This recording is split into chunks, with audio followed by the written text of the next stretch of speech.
This is the Hub on Hollywood. I'm James. I'm Jamie. And we love movies. All right. And we're talking about a few really fun things today. Some touchy things, but some also really fun things today, James. AMC. AMC has been shouting the warning cry. Oh no, we might not survive, but now they're reopening, so yes. that's one of the things we're going to touch on. Yeah, so they may be reopening very, very soon.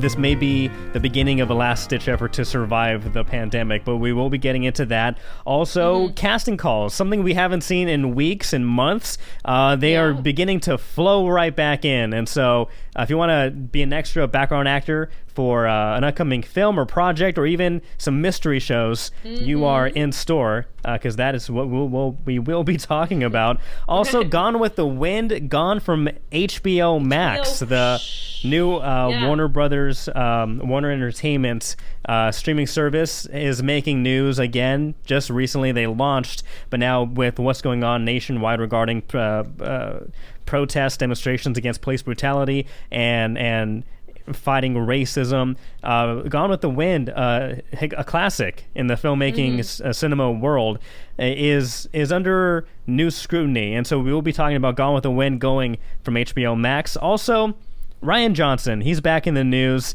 and this time is it real news? Tell me. So there's a leaked information coming out. Can we get a tease? So, as we all may know, Rian Johnson has been tasked with putting together another Star Wars trilogy somewhere in the future. And we may or may not are getting our first look at a leak of what the plot might entail. Is it truth? Is it villainy? Is it false? And do I hate it already? We'll find out. Does James hate it already? Possibly. We'll find out. We'll talk about it. That's going to be a lot of fun, so stick around for that at the end of the episode. Yeah, but again, for those that are watching, thank you so much for watching us on YouTube. Please like, subscribe, comment down below. Keep the conversation alive. Also, if you're listening to us on any of the major podcast streaming services, thank you so much. Please tell a friend. We're also on the social medias at Hub on Hollywood on Facebook, Instagram, Twitter. Do we have an Etsy account anywhere? No? Etsy, not yet. We're working on that. We're working on the Jamie and James t-shirts.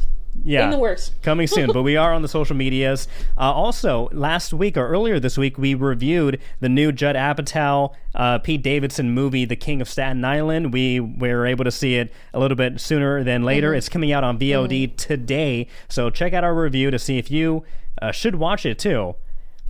But first, and you should. That's the general consensus. But check out that video as well. But to find out why you should watch that review that Jamie and I did. But first, casting calls. This is something that I wasn't expecting to talk about during this episode. No, neither was I. But this week, just seemingly all of a sudden, there were 4 of them. There were 4 casting calls coming from a few of the casting agencies in and around Boston. And many of these projects you can actually do from home or in a socially isolated setting. So very exciting. Let's start with slate casting. They're looking for a very quick turnaround on a project. They're looking for African-American siblings, ages 5 to 9 years old, who can have a lot of fun together, who have very big personalities and have a lot of fun together.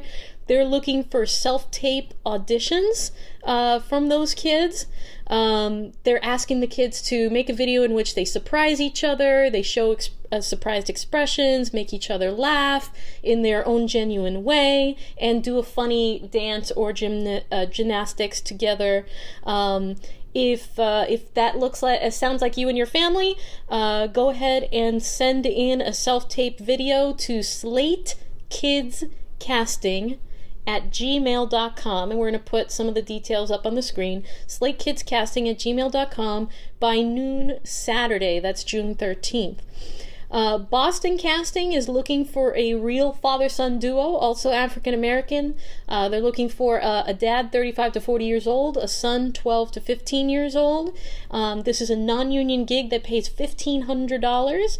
Also shooting next week. Slate Casting, again, also looking for a real-life acting couple. real life acting couples and acting families.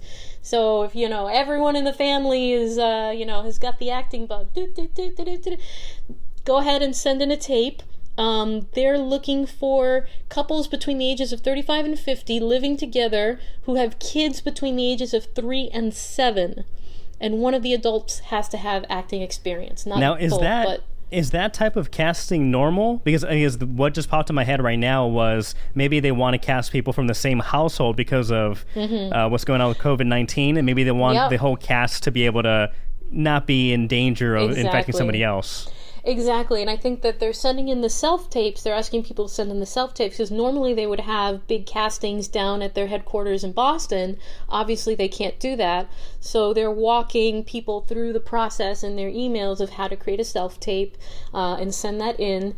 Some of these filming opportunities that I've seen, you can actually film in your own home and send it in. And I don't know if you've seen some of these commercials lately, James, where it looks like things have been filmed at home, like with Flo for Geico or whatever. There are a lot of commercials on the air right now where it looks like what we're doing right now, like they're on a Zoom call. Yeah. So I think that's exactly what's happening here. There might be one or two where you actually have to go to a physical location, in which case I'm sure that they are adhering to strict social distancing guidelines and whatnot. But at least it's really hopeful that work is coming back. And I think you're absolutely right in that, they're looking for people from the same household for exactly that reason, to keep it safer. And the last one they're looking for is also this is Boston Casting. They're looking for another real father-son duo. Acting experience a plus, Caucasians, age 35 to 40, the son also 12 to 15, paying $1,500, also shooting next week. So they're looking, Boston Casting is looking for two real father-son duos, one white, one black. The father 35 to 40, the kid 12 to 15. So really exciting. I'm glad to see that there's work coming back, James, and I hope to continue to see that for all of the people who have been waiting waiting to get their lives back on track. Yeah, we should reach out to Angela Perry to see if she's up for a quick interview maybe next week or two, talking about the whole casting experience and what the future has in store for them, because I know for the past several months they've been struggling, as well as every other industry in the world. Absolutely, and we've interviewed Angela before, one of our earlier episodes. You can go ahead and check that out. She was phenomenal, we'll try to get her back and see if she has any advice for those fledgling actors or those even more established actors who are living in and around the Boston area. Yeah, and just speaking about this continued, the uncertain future of cinemas and theaters and the movie experience, we have to talk about AMC. Now, AMC, as we reported the week before, or even before then, that they had mentioned that they may not survive the pandemic because of so much financial loss. Obviously, all the theaters globally have been shut down for a long time.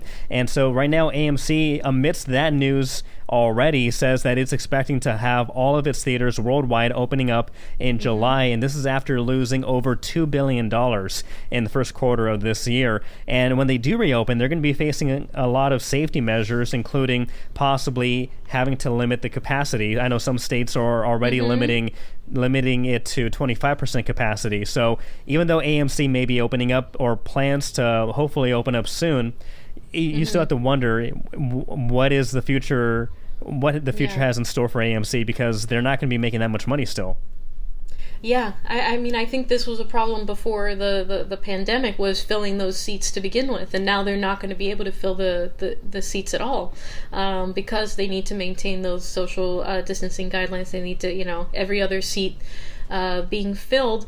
Like I said, James, it's going to be rough. It's rough for every industry, and particularly for AMC and for any movie houses that are out there. I think that once there's a vaccine, this is not going to be an issue. But we're going to have to wait until next year for that. So it's a matter of AMC getting to the finish line. It's a matter of them doing everything in their power to stay afloat until they can get to that point where people can freely come to their theaters again and they can recoup some of those losses. Any business, any good business should have a rainy day fund, should have contingencies and stuff like that. You should be able to survive, at least a few months of losses, but an entire year, that is hard for anyone, and especially a business as large as AMC or Regal or any of the other movie houses. I don't think there's any easy answers here. There's really not. I know me personally, I'm waiting for the first wave of people to go try it out first, and then, if they make it, then maybe I'll go back to the movies. But I really, really, really want movies to survive. So, is there a way that I can, from home, help movie houses continue to thrive? Like, I want AMC to be thinking that way. Like, you have to adapt. You have to adapt to these times. And I think we've talked about this before.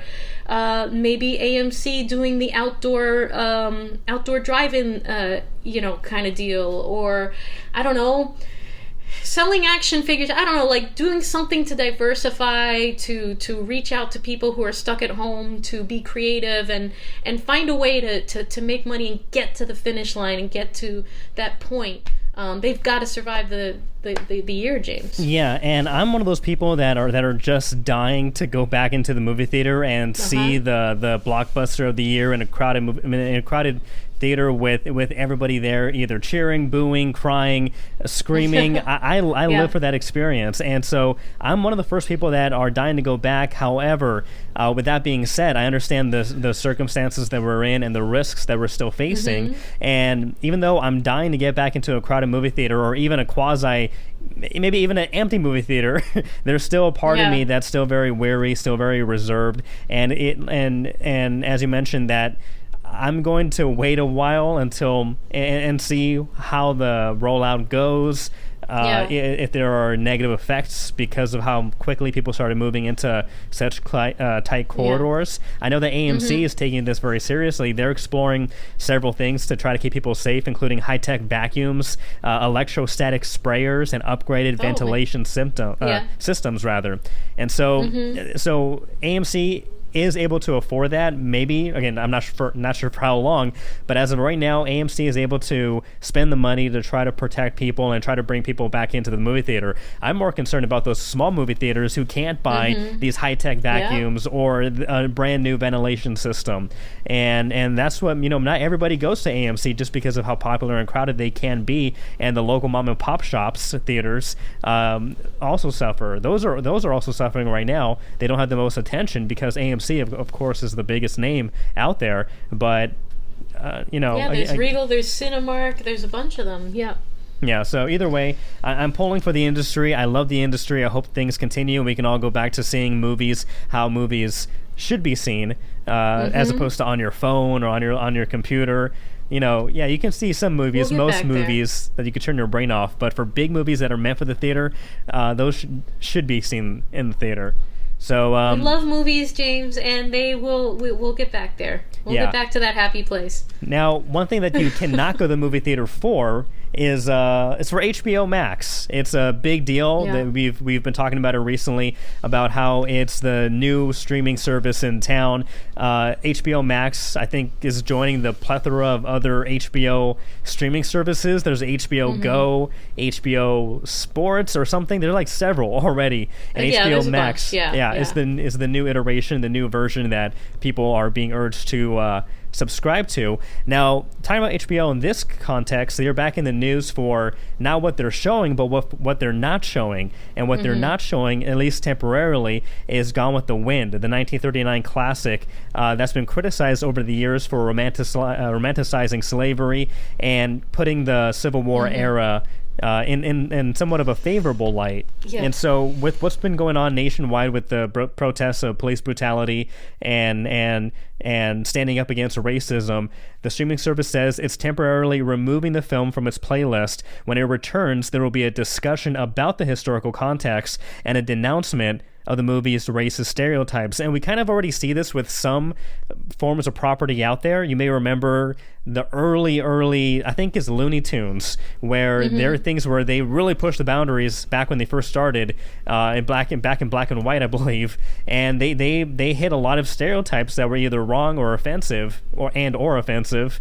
And a lot of those, it's not uncommon to look back on some of those cartoons, and there would be a disclaimer saying that these are stereotypes, and it was of a different era, of a different age. Right. And so with the return of Gone with the Wind, when it does come out, it will have that disclaimer and a little bit of context of what the South was really like, instead of this romanticized version. I appreciate that. I appreciate that when it does come back, that it will have that disclaimer and explainer. I think that's probably a smart move, at least temporarily, to remove that. I think that there's a fine line, James, because there's, when it comes to history and art, I think that, okay, if you have things like statues that are being torn down right now, and they glorify, like, the South generals, the Southern generals, and things like that, and those people who fought for slavery, I think that maybe those are things that they absolutely don't need to be glorified. They don't need to be there. When it comes to art, I think there's a fine line, because art is an expression of humanity, and that's where humanity was at that point in time.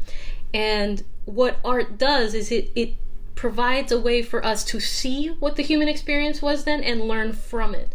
So while I appreciate the fact that they're going to have a disclaimer, I appreciate that they're taking it down for sensitivity for a period of time, but I wouldn't approve with them, like, getting rid of it forever and being like, this is something that you can never ever watch ever again because it's offensive. And I think that that's what I think. I think that that's the line there, is that there are certain things about the human experience that you can learn from art that are important to maintain as art, and as lessons, as opposed to glorifying certain things. You know what I mean? Yeah, and I wanted to ask you, what do you think about for every film that has historical that tells a historical story? Do you think every movie should have a disclaimer either before or after? Like, for example, Schindler's List or Jojo Rabbit or Bill and Ted's Excellent Adventure. Should movies that are quote unquote serious, like Schindler's List, that's trying to paint an accurate portrayal of what things were like back in Nazi Germany, as opposed to something that does have historical figures like Jojo Rabbit with Adolf Hitler, or Bill and Ted's Excellent Adventure with a slew of historical figures? Do you think there should be specific notes of context for all historical films, or for things that could be misconstrued? I think it depends on the time, and it depends on the topic. You mentioned a couple of those films there. I think when it comes to Gone with the Wind, it can be some parts of that movie are pretty offensive, and this character of Scarlett O'Hara is pretty much the epitome of white privilege and entitlement and whatnot. And some of the characters portrayed, some of the African American characters portrayed, really get a not fair shake. I think it's relevant to the time that we're in right now that whatchamacallit? What's the word you were saying? The words ahead of the warning. Like a context, or the context ahead of it is, could be helpful.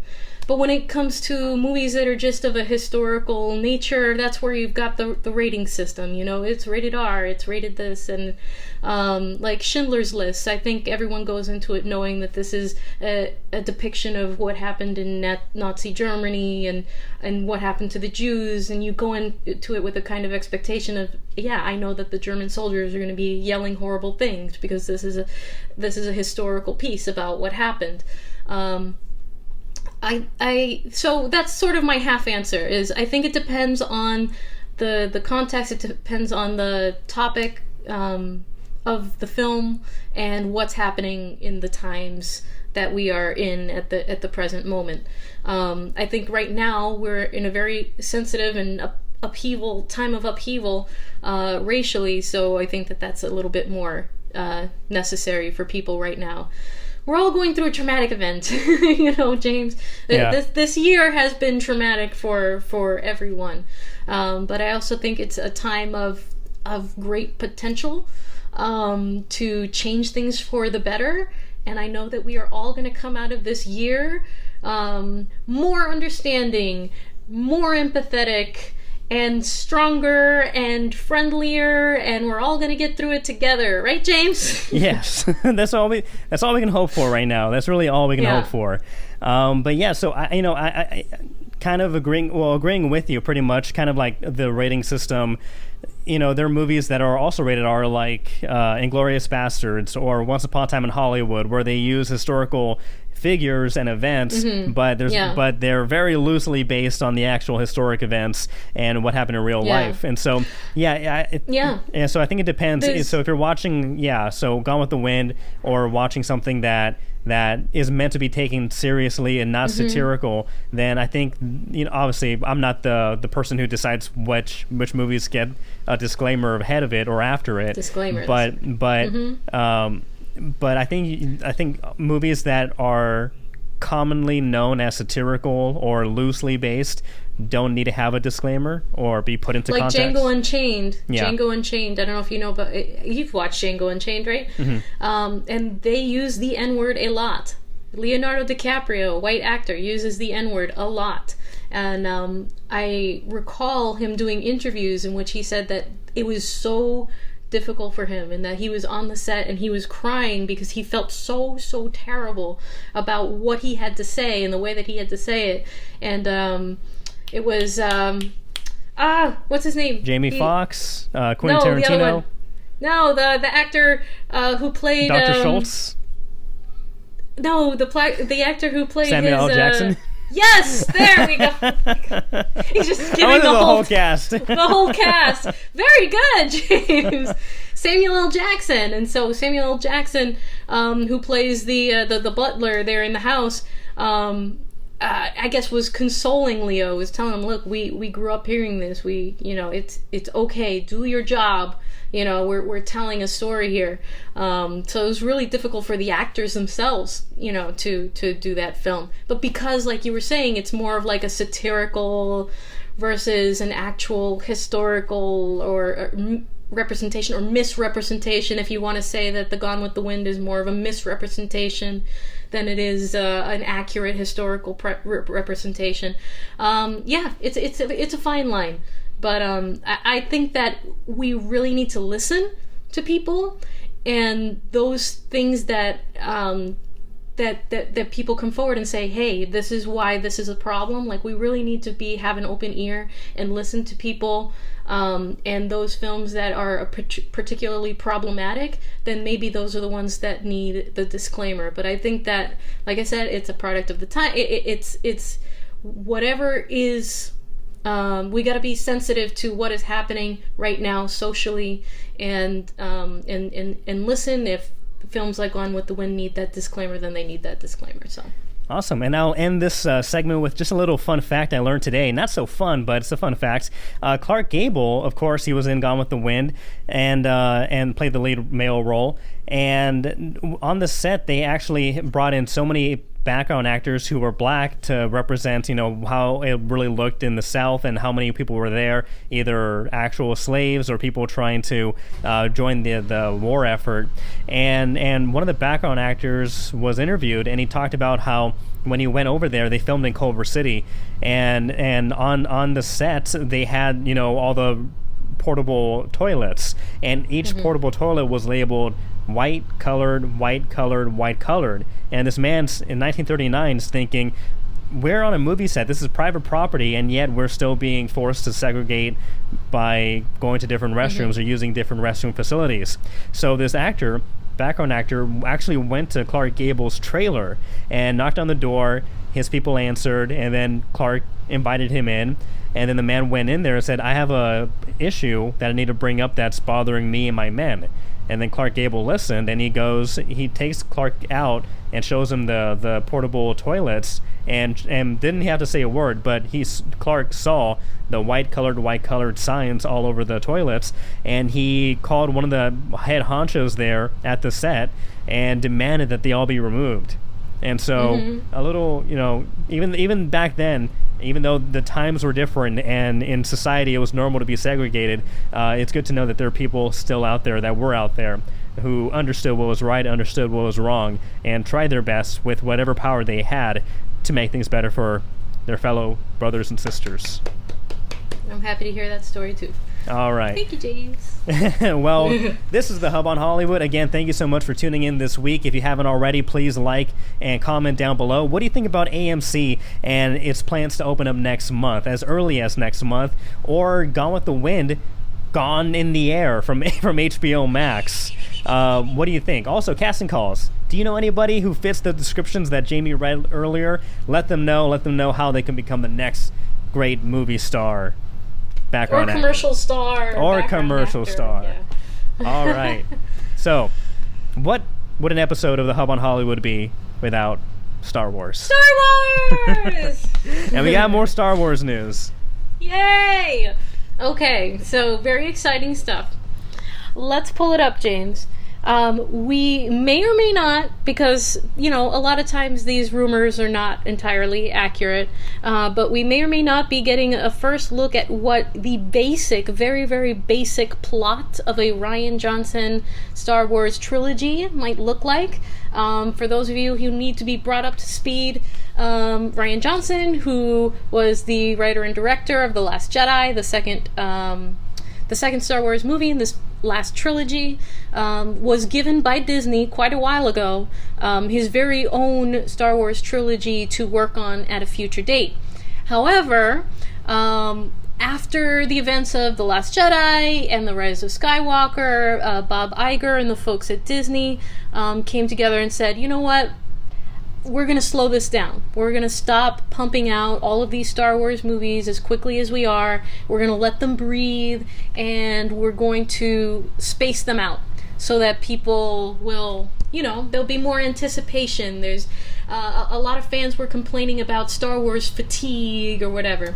So the Star Wars trilogy of Rian Johnson put on the back burner.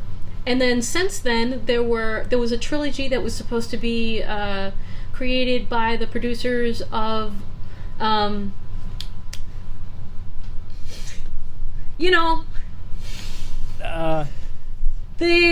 show with the dragons. Oh, Game of Thrones? Game of Thrones. Yeah. So the producers of Game of Thrones. It's like charades now. It's charades night on the Hub on Hollywood. I got 2 kids, James. My brain is fried. Hey, I don't judge.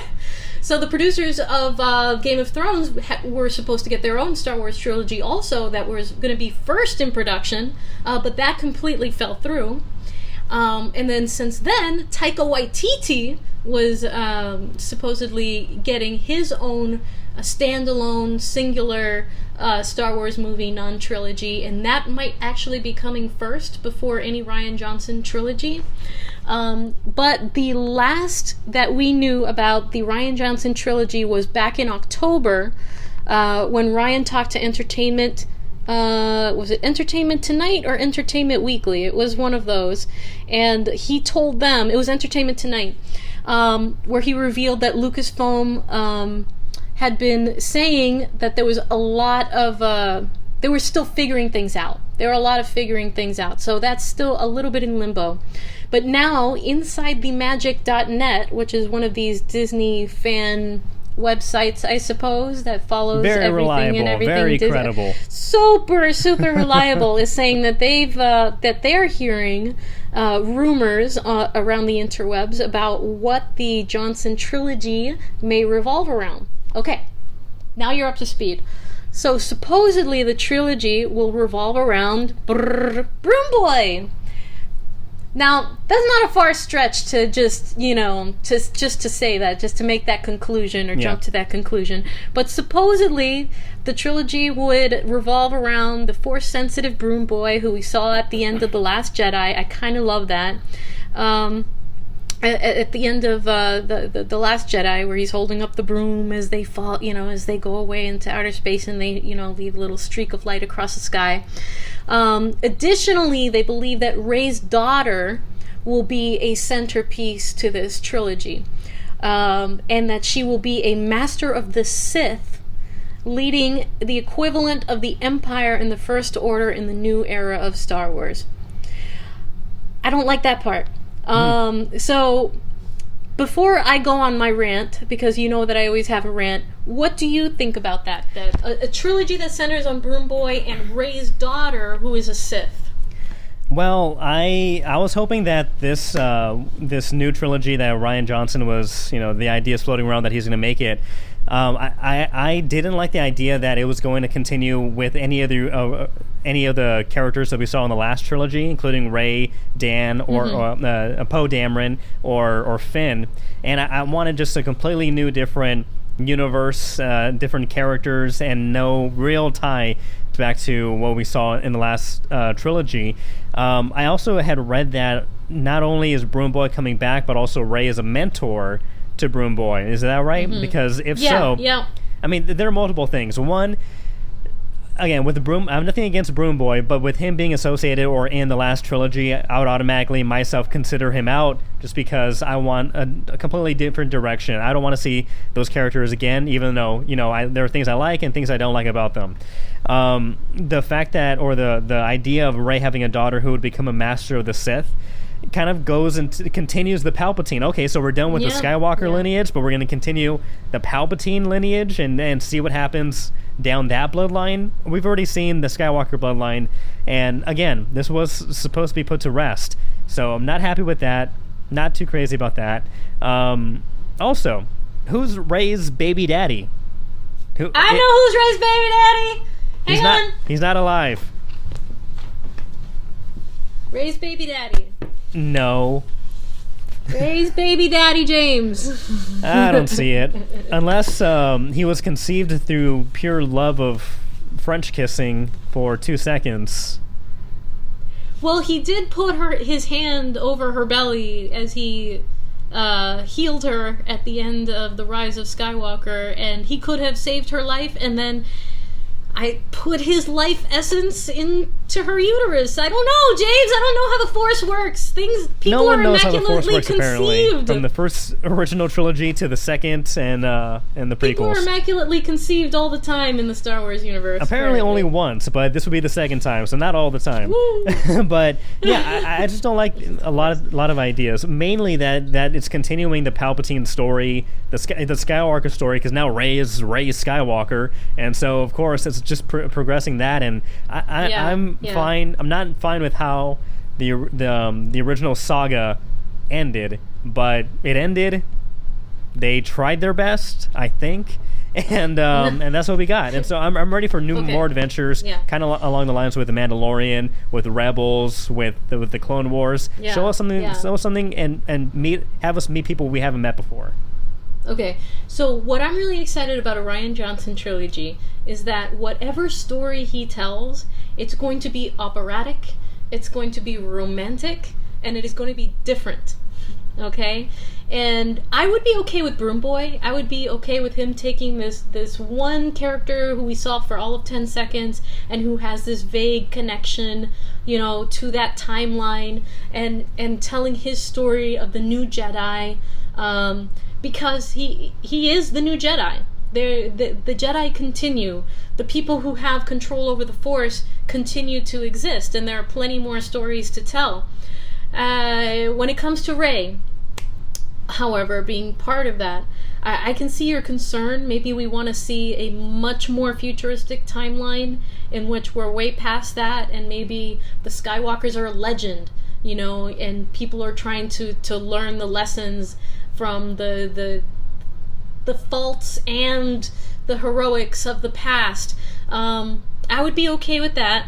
However, the only thing that I'm excited about, if that were to be sort of the topic or the theme involving Rey as a mentor and the new Jedi, is that there would be some room for redemption of this the ending of the Skywalker arc, which I was very, very unhappy with. I was very unsatisfied with.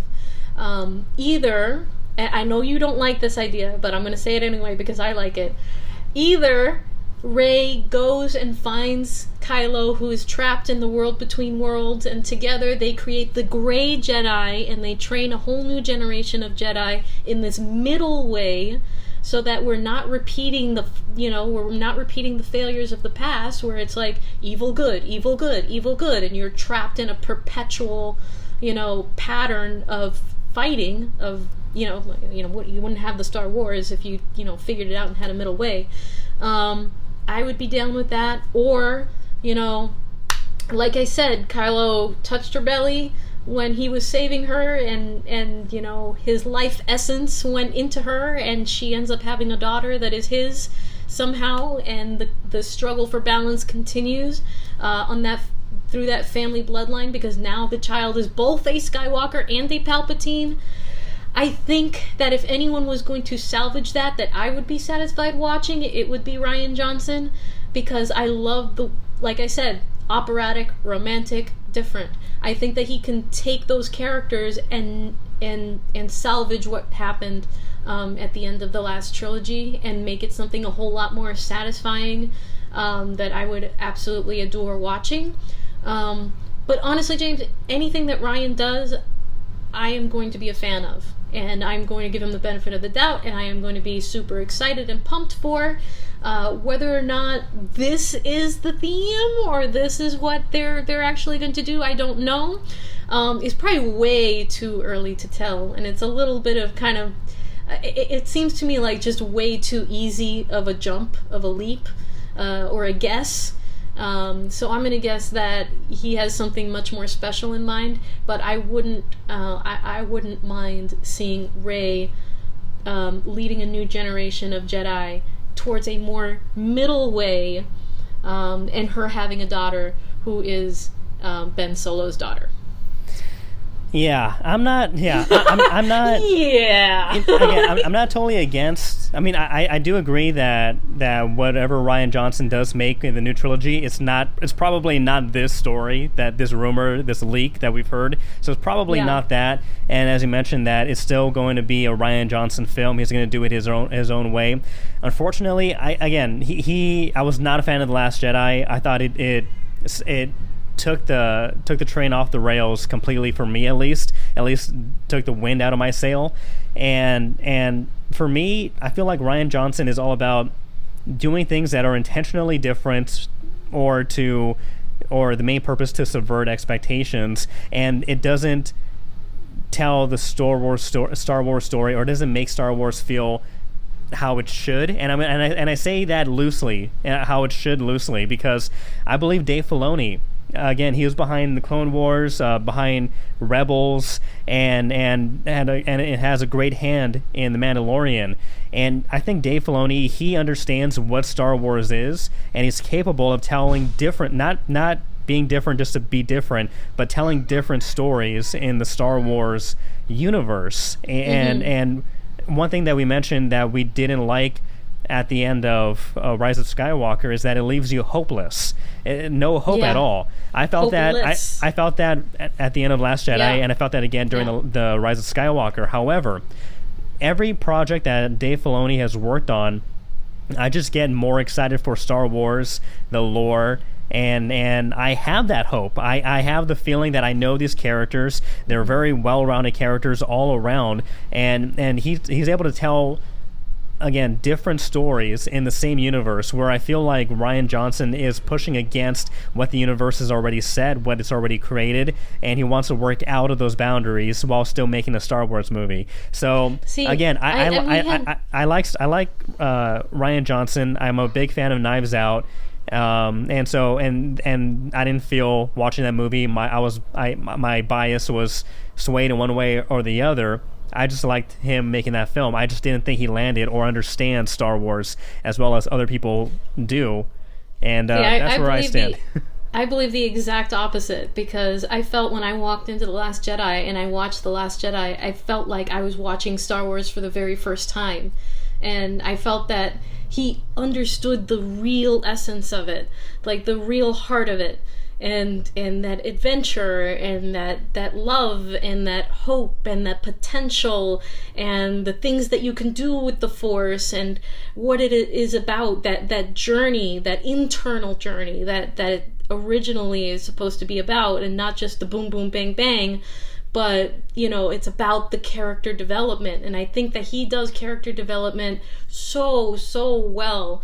And I loved The Last Jedi. I know a lot of people had mixed feelings about it, including yourself, but when I walked out of that theater, like, my mind was exploding with ideas and potentials and what could happen. And it was just because it was so not cliche, it was so not by the numbers, it was not a complete rehash like The Force Awakens and the last one was.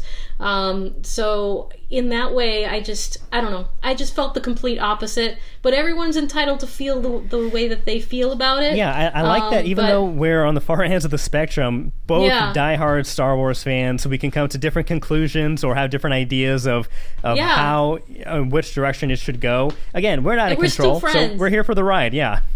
We're still friends, James. We're still friends. Yeah. And Nikki loves Star Wars too, right, buddy? Do you like Star Wars? Hey, Nikki. Yeah? He's also sleepy.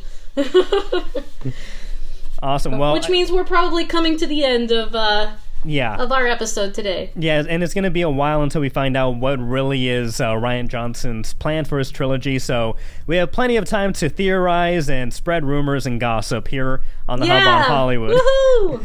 Awesome. Go gossip! Well, again, so thank you so much for tuning in this week. Please comment down below. What do you think about this rumor, this leaked trilogy plan of Rian Johnson? Do you think it's a flop, or do you think it'll be a success?